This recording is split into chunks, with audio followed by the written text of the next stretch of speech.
Hey, what's going on, everybody? Akeem here, and in today's Fix of Gaming News, updates on when we could likely expect the next Grand Theft Auto 6 trailer, Ghost of Yotei plot details from Sony, yes, that's right, and we tell you what happened to that Halo game that was being developed for the Nintendo DS. This is your Daily Fix.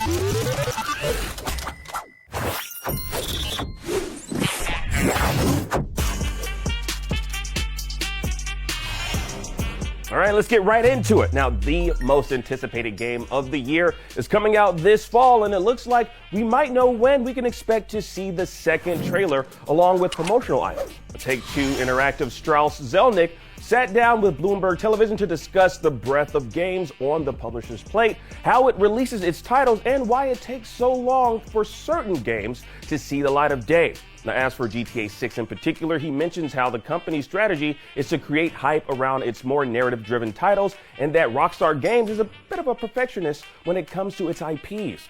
Now, when asked about when GTA 6 will be released and why it's such a heavily guarded secret as to when it'll come out, Zelnick had this to say.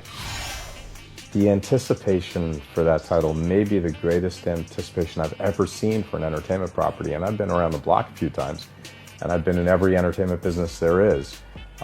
And we want to maintain the anticipation and the excitement.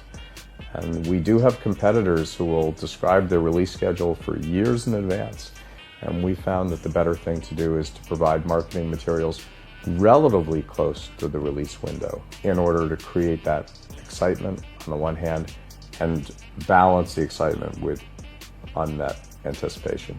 And we always get it exactly right, but that's what we're trying to do. So, based on what Zelnick revealed in that video, one could assume that we won't be seeing a trailer 2 for GTA 6 anytime soon, let alone any marketing for the upcoming game. But as we get closer to Grand Theft Auto 6 release date sometime in the fall, that's likely when the second trailer will release online. Now, this kind of falls in line with how GTA 5 was released, which saw its first trailer released in 2011, 2 years before the game's release in 2013. And GTA 5's last official trailer, released on August 29, 2013, was dropped just a couple weeks before the game's release on September 17, 2013.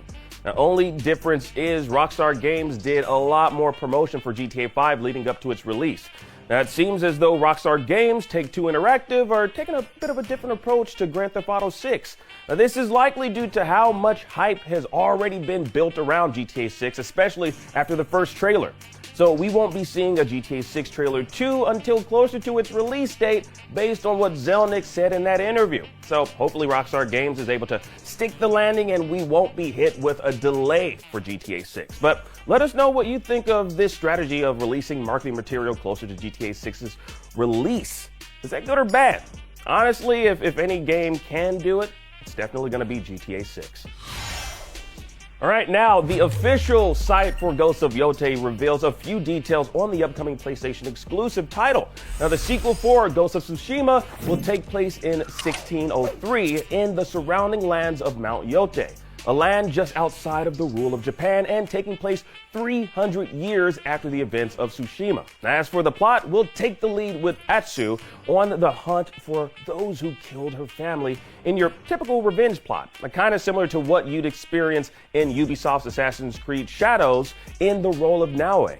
No release date just yet for Ghost of Yotei, as I think we might all assume Sony, like other publishers, is waiting to see when GTA 6 plans to release and then plan accordingly. But once it's revealed, we'll fill you in.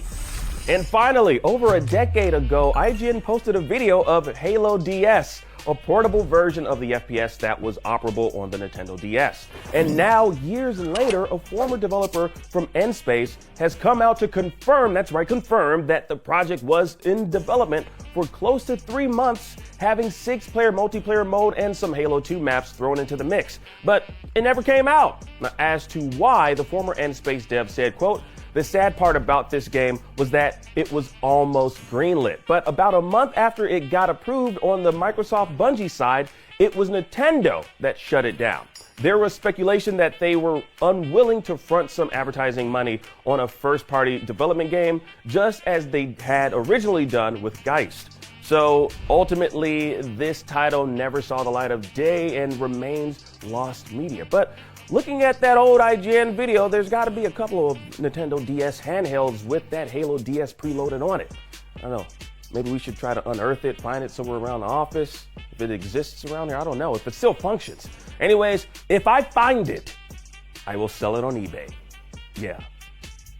And that was your Daily Fix for today. I'm Akeem Lawanson, and thank you so much for watching. Now that you're caught up on today's news, I want to let you know about a little thing we're calling IGN Live. That's right, IGN Live is officially returning to LA this year. Now the event will take place June 7th and 8th and will feature tons of playable games on PCs, consoles, handhelds, celebrity panels and interviews, trailer reveals, giveaways, and so much more, including me. I'm gonna be there. You can shake my hand, but you better be wearing a glove because I'm a germaphobe.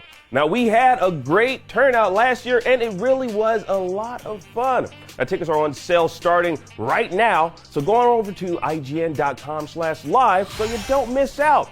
And you can also download the IGN app on all your devices, and for everything else, stick with IGN.